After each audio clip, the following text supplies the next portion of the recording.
Hello everyone, hope everyone's well.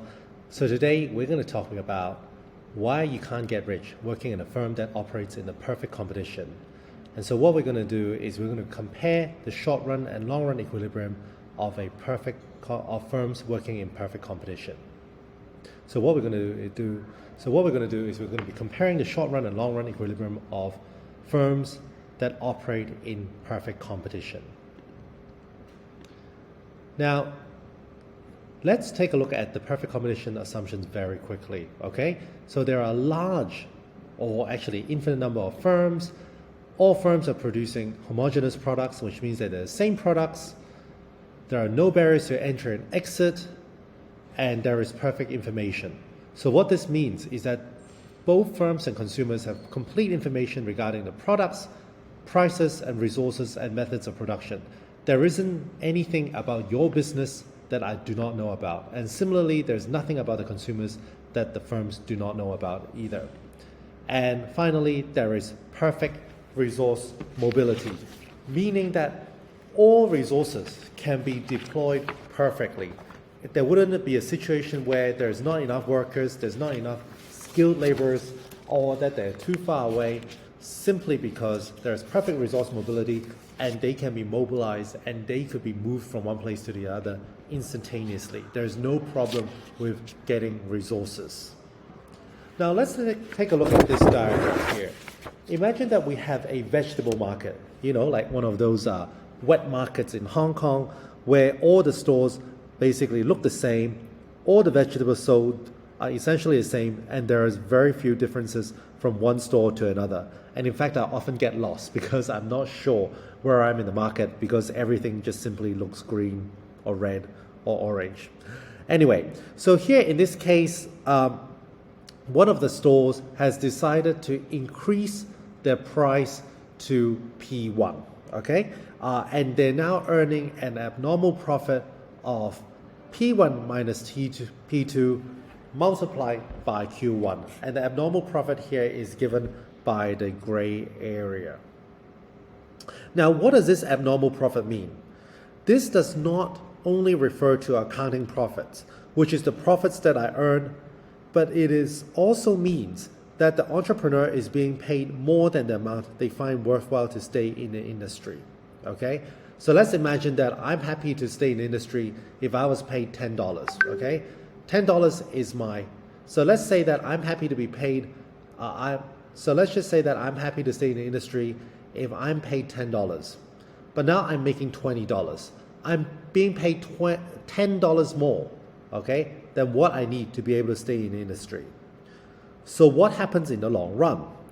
Well, basically, this attracts the attention of potential entrants who are like, wow, I want to come into the industry because this firm is earning so much money by setting the price at P1, okay? This is way more than I need to convince me to start selling in the industry.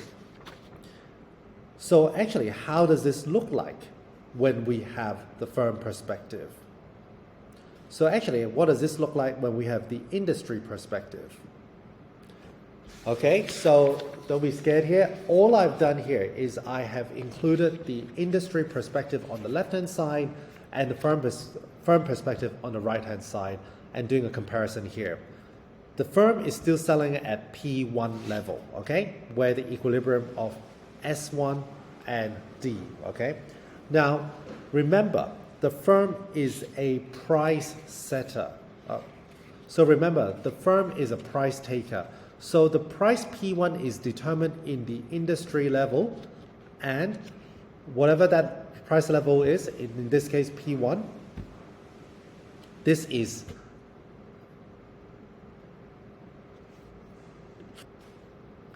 so let's take a look at this diagram here. All I've done is I've created an industry perspective on the left-hand side and a firm perspective on the right-hand side.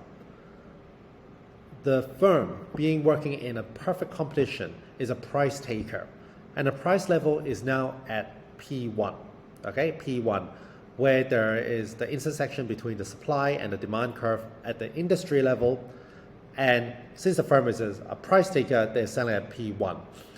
And what's happening here? As mentioned before, they're earning an abnormal profit, which is this gray area box here. Okay?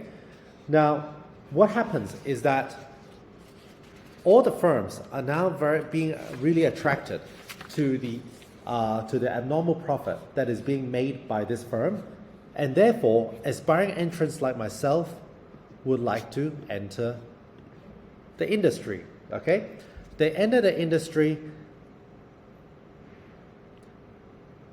and so what happens is that aspiring entrants like myself enter the industry, and this is going to cause an increase in supply. Graphically, this is shown by a rightward shift in the supply curve from S1 to S2. Now, before we go on, let us just revisit our assumptions on why these entrepreneurs can enter the market. Okay, under the assumptions of perfect competition, under the assumptions of perfect information, there is no hiding that the incumbent firm is earning normal profits. There is no hiding that the incumbent firm is earning abnormal profits. I know everything that you do. They can enter the market because there are no barriers of entry and exit. If you think of this as a vegetable market, it is relatively simple to enter the market because, well, supposing the license isn't very expensive, okay, and there isn't much skills involved in buying vegetables, I can set up shop quite easily. Now, what about how and resources? Could they be stopped because they don't know how to set up a vegetable store or cannot hire enough labor? No, because the assumption of perfect resource mobility means that all factors of production is at everyone or at their own disposal. What about the fact that there may not be enough entrants? Not possible, as there are infinite number of small firms. So what happens when supply increases? Well, prices are going to go down.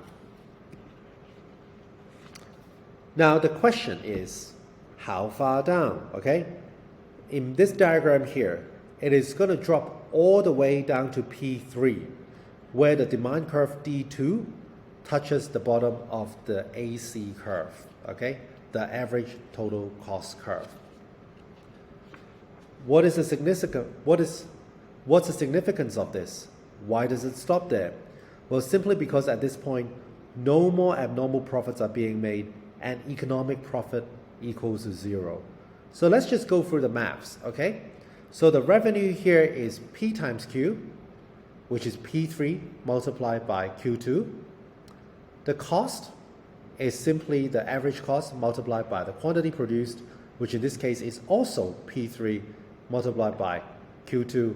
And the profit is revenue minus cost, which is P3Q2 minus P3Q2 equals to zero.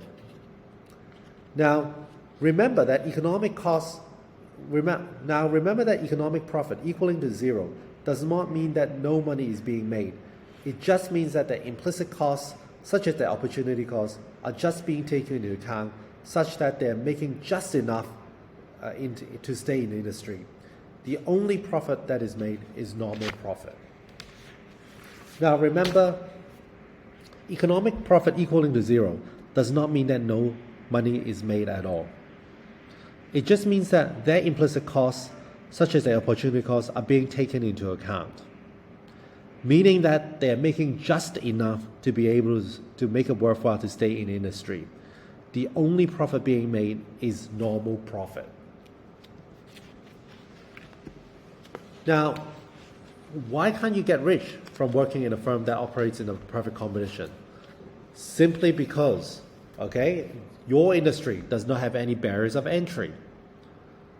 There is no edge you can have over all your competitors because there is perfect information. There are a lot of vying suppliers who are trying to get in if you make supernormal profits or abnormal profits. Simply put, all abnormal profits will be competed away. There's nothing that can last in the long run, and you're making just enough to stay in the industry.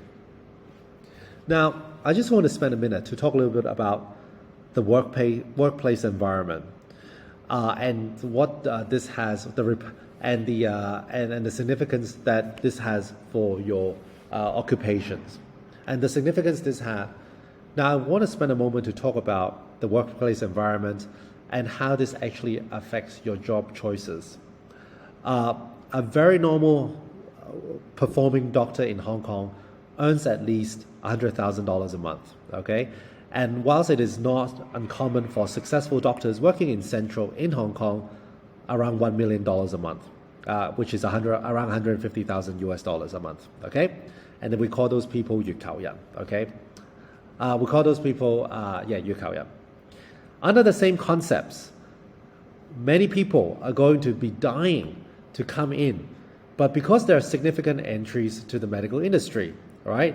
You can't get in that easily. First of all, you need to get really good grades and to get in a good medical school, which is around 43 points in IB plus 6 years of training. The main point is that you want to work in a place where there is going to be high barriers of entry and you are irreplaceable. Because if you think about it, you are your ultimate barrier of entry. This sounds pretty extreme, but you can actually do it in one of two ways. First, either have amazing qualifications or licenses that make you uniquely qualified in what you do. Occupations such as doctors, pilots, and structural engineers come to mind. Or secondly, you can be so good at what you do and you have amazing skills in your job that you can command a very high premium in your job. There are no licenses to become a graphic designer per se, and so theoretically anyone can be graphic designer. However, if you're so amazing in your designs, then you can command a high level of profit. You essentially become a brand name, and having work done by you becomes a stamp of ultimate approval. The person I have in the picture here is someone called Rob Yanoff, and you may not have heard of him, but he's actually the designer of the first Apple logo back in 1977. And guess how much he was paid for it? $100,000 US. Okay, and Steve Jobs paid him that. And how much is that in today's money? $500,000 US. And how long did it take him? Only 2 weeks. Till next time, see you everyone.